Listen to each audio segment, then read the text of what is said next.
One. Okay, what's going on, YouTube? This is PNG News Media again, back with another episode of the Concrete and Steel Chronicles. Today, you in for a real special treat. I have Chad from Blood on the Razor Wire. I'm sure most of y'all are familiar with him, as he has a real on fire YouTube channel. So he's gonna give us his whole spiel about, his life on the inside, and what he's been doing since he got back out into the free world. So without further ado, Chad, what's going on, brother? What's up, brother? I appreciate you bringing me on the show, and I appreciate what you're doing. Oh, no doubt, no doubt. So quickly, tell the people who may not know, what's your channel all about? Okay, so my YouTube channel is Blood on the Razor Wire TV. Our mission is to save kids from life imprisonment and premature death in the streets through our stories and our experiences. This is something that I did while I was in prison. I spent almost 20 years in federal prison for a 924C stack case and a crack cocaine case. I was sentenced to 40 years at the age of 24, served 18 when the First Step Act passed. I wrote the first compassionate release motion in the country to ever win. It was for a guy out of Texas named Conrado Cantu, and I used that platform, man, to help myself, and that's how I ended up getting out of prison as well. Okay. So let me ask you this: where are you from? Like, where did you come up at? I'm from Rochester, New York. New York. Okay. And then, so what was your life like? How did you grow up? On the street. Household, that type of stuff. All right, so I grew up in the hood, man. Grew up in a kind of a crazy type of life. My father was a drug addict. He Okay. was, unfortunately, man, he was famous in the neighborhood for smoking crack. Like everybody knew who my father was. So really, I grew up in a single mother household. I had an older brother that, had killed himself. I got a younger Mm. sister. So it was definitely a struggle growing up, man. And I turned to the streets at a young age, man. Okay. All right. So when you was on the street, so what kind of pushed you into the drug game? Like, what was your first interest into the drug game? I was probably about 14, 13 or 14. Damn. Tired of being broke, man. We were poor, you know what I mean? So me and Okay. one of my homeboys, man, we started selling some fake drugs. And then from Mm. the fake drugs, it took off to buying an 8 ball. Back then it was cocaine, man. Bought an 8 ball Mm. of cocaine, turned that into a quarter ounce, turned a quarter ounce into a half ounce into an ounce, into Mm. a 62, and took off from there. Okay. What was life like being in the dope game? Was it exciting, like you see on these videos and TV, or were you like living a life of paranoia, always looking over your shoulder? What was life like? When you sell drugs, sometimes you get addicted to that lifestyle, right? I was addicted to the Mm. lifestyle. There were times where I felt like, I had a lot of power. I was that dude. In my neighborhood, I was that dude at one time. And I'm not being Mm. arrogant. I'm just telling you how it was. And I was a white dude, man, and pretty much everyone on my team was black. Mm. But there were plenty of times where I felt like, damn, man, that was the outward appearance. I wanted people to think, I'm happy and this is my life. But really, Mm. that wasn't really how I felt inside. Inside, I was every day, man, wondering, is today the day I go to jail? Is today, Mm. the day that someone tries to rob me? Is today the day that I got to kill somebody? Is today the day that I'm going to go to prison for the rest of my life? Wow. Okay. So the life is now glamorous as you see in these videos. Definitely not, man. The streets, most people don't retire from selling drugs. Two things Mm. usually happen in the streets: either you die or you go to prison. Wow. Okay. So in the course of you selling, you doing your thing. When you got to prison, was that your first arrest, or had you get like picked up before? No, I got picked up before. I had an assault second when I was 16.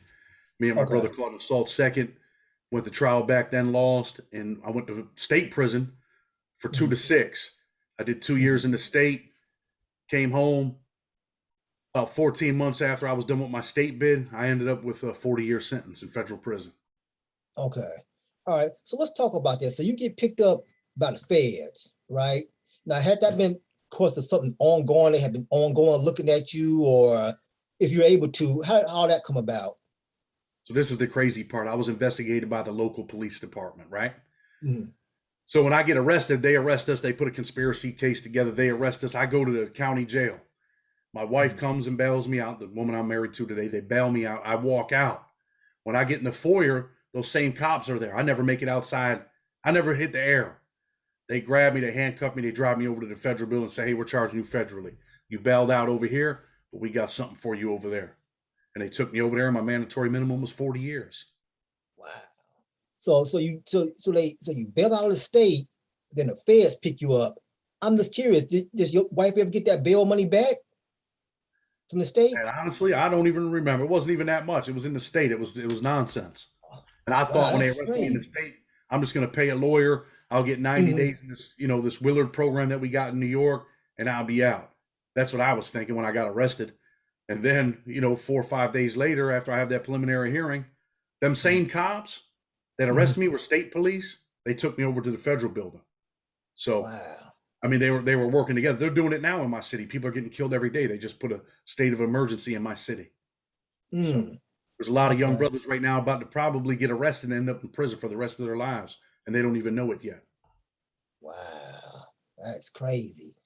Okay, so you go to the federal prison. Now explain to the audience, because I know there's different types of federal prison. What's the breakdown? Like you got penitentiaries. Explain all that to me. Okay, so you got USPs, which are really maximum security prisons. You got Mhm. FCIs, which are mediums.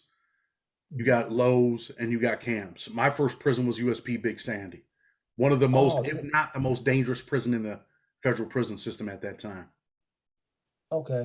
Now, okay, so now since it's federal prisons, they all around the country, from the East Coast, West Coast. Now, are the politics different? Like if you in a federal prison, say in Illinois, are the politics different if you're in a federal joint in say California? 100%. Politics are Okay. definitely different. I mean, they're similar in a lot of respects, a lot of things. In a maximum security prison, like I said, I went to Big Sandy. Mhm. The politics are, a lot of things is racially divided in there. A lot is Mhm. racially divided, man. Okay. All right. So where's Big Sandy located? It's in Kentucky. I'm from New In York. They sent Kentucky. me 12 hours away from home to the most dangerous prison in the country, federal prison. Wow.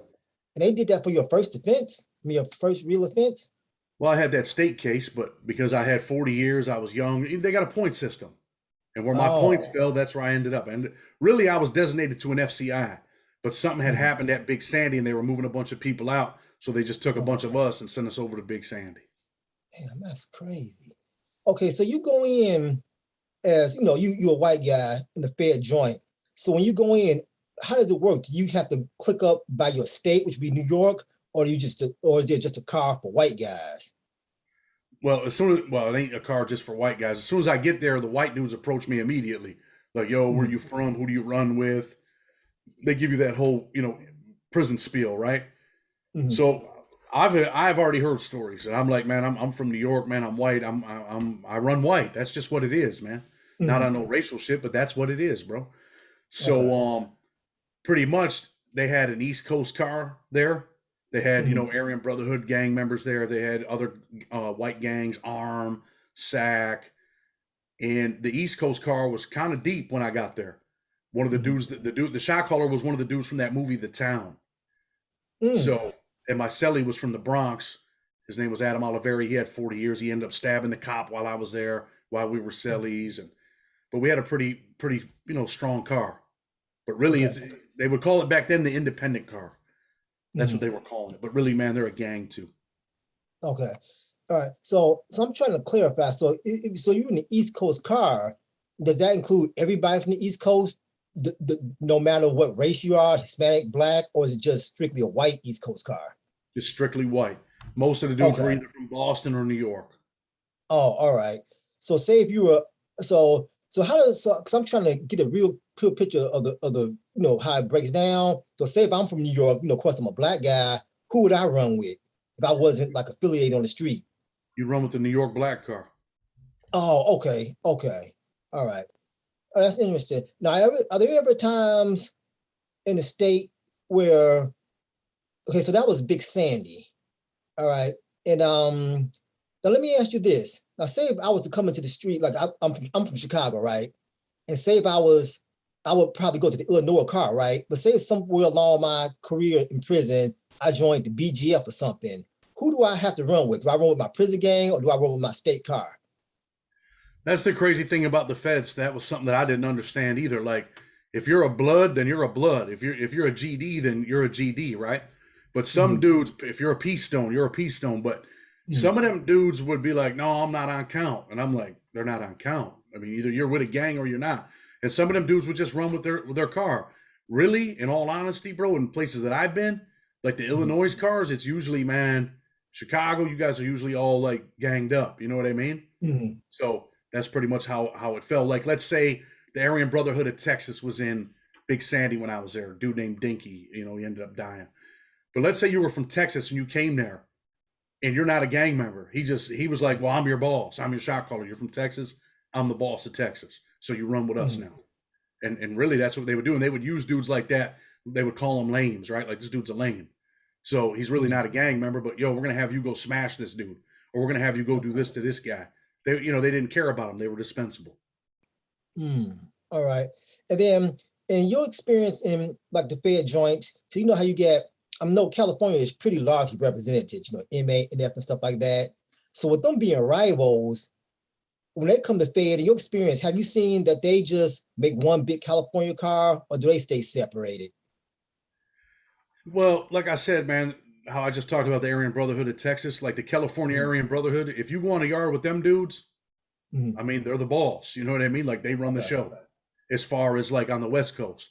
And we had those issues in Big Sandy with the East Coast car and the Aryan Brotherhood. There was only like 8 of them dudes. And our shot caller was just like, yo, you don't call the shots for us, bro. And he really wanted to aspire to have the keys for the whole car for the yard for all the white dudes. Like, he was like, man, the ABs aren't stronger than us.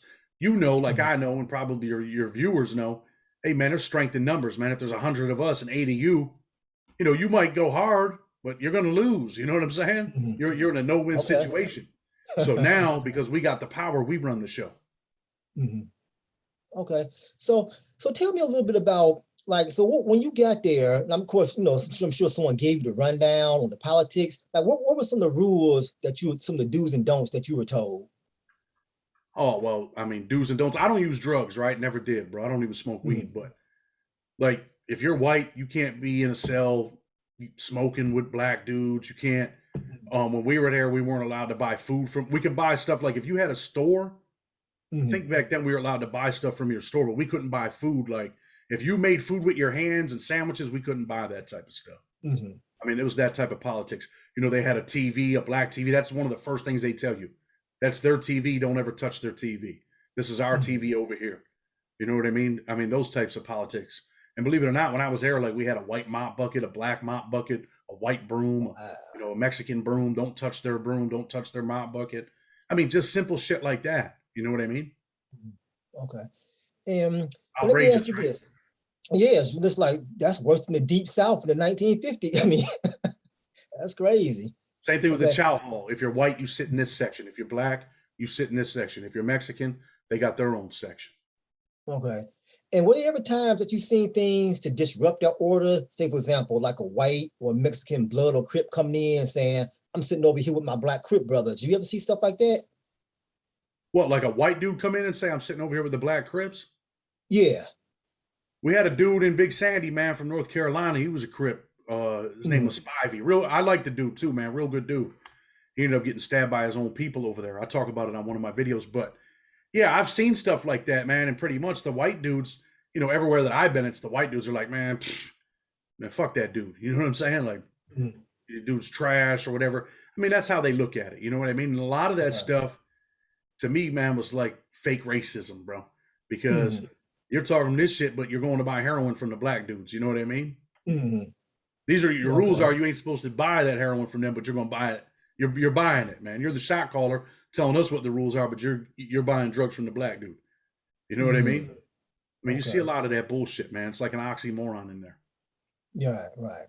All right. So let me ask you this. So federal prison, how violent of a place is it? I mean, because I've heard different things that, like, in the feds, you have people who are more sophisticated criminals, so they are less violent than it would be in the state prison. I heard other people say federal prison is just as violent as a state prison. What's been your experience? So let me tell you this, right? I'm from New York. When I was in prison in New York, I was in Attica, right? I'm sure you heard of the Attica riots, right? Oh, yeah. I was in Comstock, Great Meadow Correctional Facility. I was in some dangerous places in the state, but they couldn't hold a match to federal prison when it came to violence. Federal prison, if you're in a maximum security federal prison, even in some FCIs, extremely violent. Some of the most brutal violence I've ever seen in my life, bro. Stuff that Okay. I can say this, and some people might disagree. The violence was sometimes worse than stuff you would see in Afghanistan. I've seen a dude held down on the ground and other dudes stab him in the eyes. I've seen my cellie stab the CO because the CO took a gallon of wine. I mean, I've seen some bad things. I've seen a dude out of California when I was in USP League. He came out of the hole. They said, "Yo, man, you're supposed to be checked in."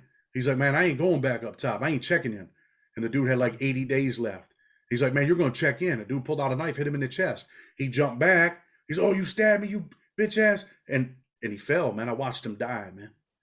So the violence is at an all-time high, man. Okay. And And then, I'm not capping or trying to like make this shit worse than it is. It is what it is, man. And Big Sandy at the time that I was there was the most dangerous federal prison in the country. wow. Okay, so speaking of violence, so I'm sure, coming in, you didn't see stuff like this on the street. So at what point did you find yourself getting desensitized where it's like, you know what, it doesn't even bother me anymore seeing a guy get stabbed or seeing a guy get rat packed by 10 people or something like that? Desensitized is it's a big word, right? And it comes in time, man. You're just like, man, shit just happened again. There were times where I seen this other kid get stabbed out on the yard by the Norteños, right? When I was in USP League. And I felt like I was desensitized, but the kid had lived a couple doors away from me. I had a store in there. He would buy sodas from me. And when I seen that kid get stabbed like that, and he was like, "Man, please help me, man." And I was just like, "Man, I can't help you, man. Just keep walking, man. Keep walking. Go to the shack. Keep walking." Because I didn't want to see the kid die. I knew he had to get to medical. And I thought I was desensitized, but when I seen that, man, that shit hurt me a little bit, man. For real, it hurt me. And then to see the kid jump back, man, and get stabbed in the heart, one shot. Even though, man, he was trying to send dude up top, he had 80 days left. He should have been falling back. Let someone else do that shit. And it cost him his life, man. Wow. So you do get desensitized when you see this shit all the time. It's you think you're desensitized, but when you get out here in the real world, man, I'll keep it real with you, man. There's sometimes I'll watch videos on here, and sometimes I feel like I'm breaking up, man. I get a little bit broken up, and I start to relive, man. Or I spent 14 months in the hole at one time, and that shit crushed me. I'm just keeping it real, man. Some people, you can't understand what it's like to be locked in your bathroom for 14 months all alone. It starts to crush you. And I can watch videos now, and I feel like it's a feeling, man, when you're in there. You're like, and sometimes if I watch a certain video or I see something like that, I'm like, I feel it, man. I feel like I'm back in the cell again, man. Wow. Wow. Now you said something interesting. You said Norteño got stabbed and he asked you for help. You couldn't help him. How come you couldn't help him? And what would have been the consequences if you did help him? He was a bulldog, but the Norteños hit him, right? Okay. They didn't want him to have a knife. He was in one of their cells. They wanted him out of the cell because he wasn't trying to follow the rules. Nah, he was in his own gang, man. I mean, I'm in my own group and do my own thing. I can't be involved in whatever he's got going on. Because if I did, I mean, they would have stabbed me too. And they're a serious gang in prison, man. Like, them dudes get busy. It's not my business, man. And unfortunately, like I said, everything's racially segregated in the penitentiary. So, that was Hispanic business. That wasn't white business. It had nothing to do with me, man. Okay. But did it affect me? Did it bother me? Hell yeah, it bothered me. All right. Now let me ask you this. Speaking of the violence, do you see more violence occurring within groups or between groups? More violence within your own, right? I've seen dudes in their own gangs and their own groups brutalize each other, man. And like the white dudes brutalize each other a lot. The Native Americans, I've seen them get busy on their own people, like brutalize them. You know what I'm saying? Okay. And then in your 14 years, like how often did you see like racial riots? I did 18 years. Oh, 18 Racial years. riots, man, I didn't really see. I mean, we were on the verge of a race riot in Lee County, man, in USP Lee, right, in Jonesboro, Virginia. But we ended up politicking it out, man, and stopping it from escalating where this black dude had stole some heroin from this white dude. And he had, came to defense. We were on the yard. And he's like, "Yo, look, man, this dude just robbed me. I'm about to smash this dude." And I told him, "Yo, man, be easy. Come out here, man. We're going to talk to his people. Don't do whatever you plan on doing." He's like, "All right." He was from Ohio, too. And he went back in the unit, man, and he smashed the black dude, man. After we told him not to. Now that put us in danger. There's like 30 white dudes on the yard and like 200 black dudes. So we had to politic that shit out. We ended up politicking it out, man, but it could have got real dangerous. As far as riots go, I've seen riots with the DC dudes against the Bloods and USP Lee. I've seen the North Carolina dudes against the Virginia dudes, but not really a race riot, just well, this car against that car. So Okay. All right. So, so when that guy was, when you told him not to do something, he did it anyway. Was that like breaking the rule? Did he have to face a consequence because he did put the car in jeopardy? well, he didn't face the consequences because he went to the hole. But Oh, okay. if he would have came out, there would have been dire consequences, bro. Okay. We'd have Okay. definitely put that work in because he put Okay. us in jeopardy, man. After we, he Right. got a direct order not to do whatever he did, and Mhm. he would have ended up in really, he'd have probably ended up stabbed, man. It's like a stabbing violation, man. He'd have got stabbed over there for that, probably. All right. Now you said a term. I hear this term often. You said politicking. Explain to the people what does it mean by politicking? Politicking really, man, is just talking things out before they escalate, before a bunch of good men get jammed up, or people end up dead, or people end up in the hole, or people end up with new cases. So what you do is when there's a situation like that, man, we talk to their shot caller and we're like, hey, Mhm. look, man, this is what the situation is. We're gonna handle this business. If dude comes out, we're gonna crush him. And Mhm. that's just how it works. And we politic, we Okay. talk about it like, yo, look, man, let's talk this out, man, before Mhm. it goes there. And make no mistakes, man. You got some very violent people. Like I said, you got some very, very violent people in there. You got some violent black dudes that'll stab you in a minute. You got white dudes that'll go hard and stab you in a minute. Mexicans that'll stab you in a minute. Won't even Mhm. think about it, man. You got dudes that volunteer, like, yo, I'll hit him first. I'm ready. Mhm. I'm gonna stab this dude. I'm gonna kill this dude. Dudes in there got life sentences, man. 40, 50 years, they ain't never getting out. They got nothing to lose. Right. Wow. Okay. So so now let me now talk to me about, like, say you leave. So I know at some point you left Big Sandy, went to another fair joint or whatever. Can you talk about a time when you noticed the politics being different than like what you were first introduced to?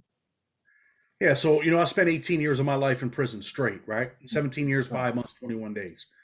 Mhm. So when I left the maximum security prisons and went down to an FCI, I went to New York. I'm from New York. I ended up in New York, right? Ended up Mhm. in Raybrook. People had told me, oh, it's like a mini pen over there. So the politics did change a little bit when you got over there. Like, mostly white dudes lived with white dudes, black dudes lived with black dudes. But you could Mhm. intermingle now a little more. You could talk to people like, hey, what's going on, man? You can deal with people in the law library. I mean, dudes were buying Mhm. food. Black dudes would buy food from white dudes making pizzas. And Mhm. I bought soul food trays over there, man, where dudes were stealing chicken out of the kitchen, making macaroni and cheese in the unit, cabbage, Mhm. banana pudding, and I would buy food from them over there. But in the maximum security prison, I wouldn't even thought twice of doing that. I just wouldn't. You know what I mean? Because Mhm. there are consequences. There's always somebody there to be like, hey, yo, man, you just bought, and you're like, I'm not going to get killed over a $10 tray of food. You know what I'm saying? Mhm. But there are dudes in there that will escalate shit and use any excuse to brutalize you, man. And if you stab me, man, I'm stabbing you back. That's just how it's going. Right. That's what's going to happen. One of us is going to win. One of us is going to lose. But really, I Mhm. guess we'll all be losers because I might end up with a life sentence. He might end up with a life sentence, and the other dude's dead. So the politics do change. And then when you get to a low, I ended up going to a medical facility, like I don't know, man, a year or so before I ended up getting out of prison, right? And I went to a medical facility, and the politics were just like there were no politics, man. Like the Mhm. child molesters had their own TV. It was outside, but they had their own TV. You could do whatever you want. People were stealing in there. You had dudes in there acting like they were in gangs. They never been in real prisons, most of them. They weren't in no gang, man. Dudes are smoking K2, stealing people's shit, but he's in your gang, but you're not going to smash this dude. Mhm. Like, and you would get smashed somewhere else. So Right. politics are different when you get down. You can use whatever mop bucket you wanted over there in the Mhm. FCI and the low. You know what I mean? Okay. All right. Now I want to do something. I want to ask you some things that I've heard. I want you to confirm it's just reality or mythology. Okay. One person or one group controls the whole prison. That myth or reality. That's a myth. Mhm. That's a Okay. myth. All right. Um, I can support my drug habit just as much in prison as I did on the street. Oh, 100%. Okay, so that's true. True. Yeah, 100%. Yeah. Okay. And child molesters, will they get smashed? Or if I'm, someone's a child molester and he's on that USP yard, is he gonna get smashed? 100%. He's probably going to get almost. They're going to try to kill him. If he's a white child molester, they're definitely going to try to kill him. There's Okay. white dudes trying to prospect to be gang members. They'll kill him in a minute. Okay. And what's the other one? But I just drew a blank. But something else. Okay, this one. Okay, if I want to be safe in prison, all I gotta do, I go in there, I knock out the biggest, baddest looking dude I see. From then, I'm not gonna have any more problems from anybody. Nah, man, that's a myth, bro. Okay, okay. Don't work like And that. and then also this, I hear this all the time. There's no real loyalty. It don't matter if you're in a gang, your race. There's no such thing as real loyalty. I'm not going to say that, man, because there's dudes where your whole car might not be loyal to you. There's dudes that have turned their back on me, but there's been dudes that have been loyal to me, man, from the start. And I still look out for them dudes. I still send them bread. I still take care of them. Okay. I got two dudes where I'm loyal to them. They've always been loyal to me. So it just depends on the people. Is your car always loyal to you? Is your gang always loyal to you? No. But are there certain Okay. individuals that are going to be loyal to you and you to them? 100%, man. Some of them dudes are my brothers in there, man. Closer to Okay. me. They were my family away from my family, bro. They became my family. All right. Now, is that something that's few and far between, or do you see, or in your experience, have you seen a lot of that? Say that again because you went out a little bit. Oh, I mean, is that something, that type of loyalty, is that something that's few and far between, or would you say it's kind of common? I think it's common, man. Everybody finds somebody Okay. that they're cool with, man. Someone that you click Okay. with. You know what I mean?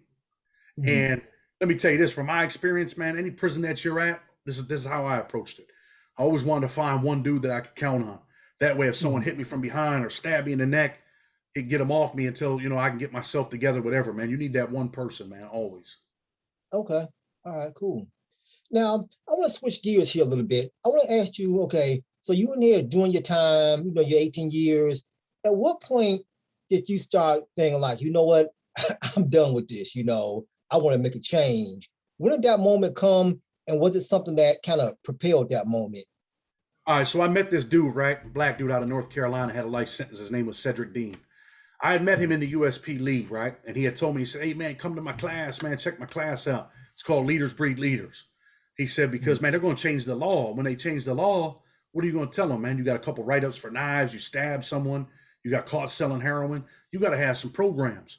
So he kept telling me, come to this program. I'm like, all right. One day I just agreed to it. And I go to this program. This dude's teaching prisoners and staff. The warden had this dude teaching this class to the staff members and the prisoners that he was a prisoner. So that was kind of where I was. That was my first wake up call. And then a couple years later, I ended up going to a different prison, and he stayed there. And years later, I was on the bus with him, man. Like 3 years later, he's like, "Hey, man, you remember me, man?" And I'm like, "Yeah, man, Big Sandy, man, you're the education dude." I remembered him as the education dude. And we ended up going to Raybrook, and he's like, "Look, man, this shit's changing, bro. You better get on the right path." And from that point forward, man, I really, man, was like, "Yeah, I want to get on the right path." And I had an incident before that where I was just kind of like, you know what, man? I'm just tired of this shit, man. I'm tired of the violence. I told you I spent 14 months in the hole. I'm like, man, I'm just tired. And I just happened to run into him on the bus. We were going to the same prison. He's like, "Man, you got to come to education and get a job down there, man." And that's what I did, man. I changed my life, really changed my life at that point. Okay. So now how difficult was that? Because you're changing, but the environment around you isn't changing. So how did you walk them two different worlds? That's when I went to an FCI. Finally left the United States Penitentiary. Finally Okay. left the maximum security prison. So the Okay. environment was a little bit different. And that's All how I right. changed. I went there with an attitude like, I don't really care what other people think about me, man. None of that shit don't matter. What matters is I want to get out of prison. And in order to get out of prison, I got to educate myself. I got to change my character. I got to become a different person. And like I said, man, I was a jailhouse lawyer, man. I helped a lot of people get out of prison, right? One of the best in the system. And I'm not being arrogant. I'm just telling you what it is. It's Okay. facts. Okay. So I started working in the law library, started getting dudes out of jail. I wrote a reentry program while I was there with that brother Cedric Dean. He had a life sentence. He ended up getting out before me, man. This brother got out before me, and he's doing everything that he said he would do. So that's when I changed my life. There's something up here, man. Sometimes it clicks when you're 25. Sometimes it clicks when you're 28. Sometimes it clicks when you're 21. But it clicked, man. I finally said, man, this is not the life that I want to live. I don't want to die in prison. I don't want to die in here alone. I don't want to be in here when my mother dies and I can't attend the funeral. So in order to make sure that all those things change, I had to change me. And that's what I did, Wow. bro. Okay. And so I'm sure you're familiar with the stats on recidivism.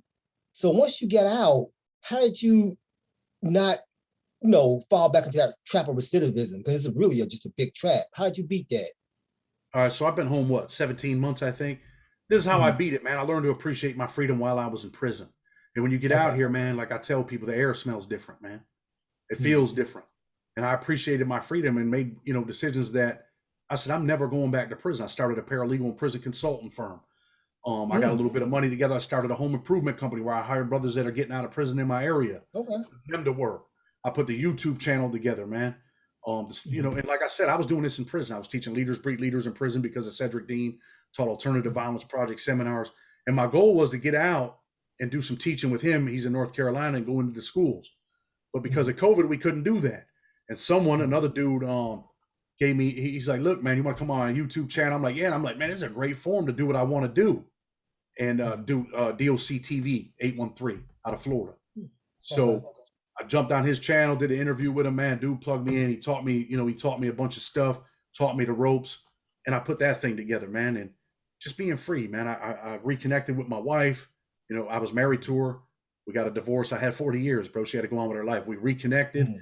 got married, having twins in December, twin boys. So I'm Oh, living my best congrats. life, man. And I Okay. appreciate it. Wow, that's powerful. So now let me ask you this. So when you get out after doing 18 years, what was the world like? Because I've heard people say sometimes when they get out, it's so foreign to them that they almost want to go back to prison because it's just what they're used to. Not that they really want to go back, but the world has changed so much that it's kind of scary. What was it like when you first came out? Well, when I first came out, man, it was shocking. I mean, they had cameras on the poles. I seen like homeless people holding signs. Mhm. Um, the phones were, when I went to jail, I had a flip phone, a Sprint flip phone. And Mhm. some of the homeboys called me like, "Yo, what's up with them phones, man?" I'm like, "Man, Mhm. this ain't a phone. This is a computer with a phone on it." So the Right. world was different. I was afraid to cross the street. Like I was afraid to go like in Walmart or around a lot of people. I'd be nervous. Even to this day, I still sit, with my back. If I go to a Mhm. restaurant, I want to be against the wall in a booth. I want to be able to see Mhm. what's going on. You do get a little PTSD, man. I've been through some shit now. I've been hitting the head with a net bag of rocks. I've been stabbed Mhm. in prison. I've been through some shit, man. So it just it's different, man. You're a little shaky when you come out, but you got to keep pushing. I Mhm. was embarrassed. I didn't want to be embarrassed. I didn't know how to use a credit card. Like everybody pays with a card now, right? Mhm. So I didn't know how to work the machine. Like I didn't want to put my card in there and fail, and someone behind me like, man, what are you, stupid? You don't know how to use a. Really, I'm Mhm. not stupid, man. I just ain't never done this before. So I was paying Right. for cash with everything, and then I started practicing at like a little store when no one was in there. I'd slide it in there, and I started Mhm. getting better at it. There's been times where I tried to get gas, brother, and I had to drive away because I put the card Mhm. in backwards. Or I didn't press the enter button. I just got mad, and took the card out, and just got in my car and drove away. Go get my wife to go get me gas. But you learn, man. So brothers that are just coming home, you learn, man. Don't be afraid to learn, and don't be afraid to ask. Like if you don't know how to do something, ask, learn, make it a teachable moment instead of an embarrassing moment. Okay. All right. And speaking of that PTSD, you know how, like in the prison, it's your respect. You can't let anyone see you get disrespect or anything, or it's going to be like, you're going to be prayed. So is your guard still up there? Like, how do you deal with that on the street? 'Cause, people on the street would challenge you. How do you not flip back to, you know, that mode? Like I tell you, man, the biggest thing is appreciation, right? I Mhm. appreciate my freedom. I mean, I've had a few incidents. I had a dude at Burger King. Mhm. He drove away from the window. My wife was driving, and then he forgot his fries, so he put his car in reverse. My wife's beeping, beep, beep, beep, boom, he hit us. Mhm. My wife was like, "What are you doing?" So he jumps out of the car. He didn't know I was in the car, right? He jumps Mhm. out of the car. What the? And he starts like screaming at my wife, bro. So for real, man, that was one Mhm. incident where I got out of the car, and I'm like, and now his tune changed. You know what I mean? And Mhm. I'm an aggressive dude, bro. I'm from New York. Chicago dudes are Right. aggressive. I'm from New York. We're aggressive people, man. Mhm. So I got aggressive immediately. Like, yo, that's how you talk to women, bro. You talking to my wife like that? And Mhm. then he got mad. I'm like, they exchanged their little cards after everything calmed down, insurance cards, and then he drove away. But after he got a little bit away, he's like, "Take your ass back to the hood, you motherfucker!" Drove away. And Wow. in my mind, I'm like, I'm not gonna do nothing to this dude. I want to be free, but if it was the wrong person, you just gave these people your address on your insurance card, bro, and you're talking like Mhm. that. The Right, old right. would have reacted differently. But when you appreciate your freedom, you're like, man, it ain't really worth it, is it? It's a small Right. thing to a giant, man. Mhm. Okay. All right. So you mentioned some of the positive things you're doing. So what's on the future for you? Like what are some of your ultimate plans for what you'd like to do? All right, man. My ultimate plans are, I got a paralegal and prison consultant business called Freedom Mhm. Fighters. And I told dudes when I left prison, man, I was going to be that voice for the voiceless. And I meant it. I came out Mhm. here. I probably got over 100 people out of prison, brother. It's all Wow. on my Facebook page. People could look and see. I've done some big cases. Russell Simmons' son, I did his 2255, got him Mm. back in court. He's in court now. The rapper Okay. Lil Baby, his real father, not the dude that passed away that people think is his dad. He had Mhm. life plus 55 years. I've been working hard on his case, man. He's still in there. We're trying to get him out of prison. Got a bunch of people out, like I said. So just growing my paralegal business. I got the home improvement business, Infinity Home Improvements, where I'm from. Really try to expand that where it's a big outfit where we're really hiring dudes getting out of prison, putting them back to work, Mhm. for real money, man, where they're not out here breaking their back for $15 an hour. You're out here making real money so you can be a father, so you can be a real leader, a real father, and lead your family and stop that vicious cycle of poverty. Definitely Mhm. want to grow that. And for real, brother, if I hit the lotto or something like that, man, I would get me. You ever see that show Pit Bulls and Parolees? Yeah. I Uh-huh. love animals, bro, more than people, man. I would definitely put something like that together, man, and take care of, dogs, man. I would rescue dogs, man. That's my dream, bro. I ain't gonna lie to you. Okay. And like I said, I'm having That's two twin sons. So my future, I want to mhm. coach their little baseball teams, football teams, do whatever. My stepfather was a boxing promoter, Mhm. big guy in the boxing community, definitely had the kids boxing. Just want to be a father, man, and a husband and live my best life, brother. That's what's up. Okay. Well, on that note, I guess we can close here. But before we go, I understand you have a book. Shout your book out. Okay. So this is the book right here, right? Blood on the Razor Wire. Same thing as my channel. Listen, All man, right. the book's a real book. I read a lot of books in prison where dudes were like in the feds. They wrote books. They were in low securities and Mhm. maybe a FCI. This book's violent, but it's real. It's real. It's raw. And I promise people, man, just go on Amazon and read the first 3 chapters for free. I promise you'll like it. People read the book. They say, bro, I couldn't put it down. I read the book in one day. I'm like, damn, Mhm. all right. It sold out on Okay. Amazon on the first day. So, Wow. Okay. And then what are the other methods people can contact you? 'Cause I know you said you mentioned you got Facebook and well, they can hit me up on my email, freedomfighterspc@gmail.com. They can tune okay. in on the YouTube channel, Blood on the Razor Wire TV. Just hit me up that way. Hit me up on Facebook, whatever, man. Blood on the Razor Wire TV. You can find me that way and my email. All right. All All right. right. Well, man, Chad, I really thank you for taking time out your Saturday to come do this interview with me. YouTube, I hope you enjoy this. I hope you got something out of this because it was some real stuff. I wish you much success. I hope you continue what you're doing because it's definitely needed, because this prison industrial complex is just out of hand. So, I mean, I really appreciate what you're doing, brother, and I hope you keep it up. I appreciate you too, man. Thanks for having me. No problem, brother.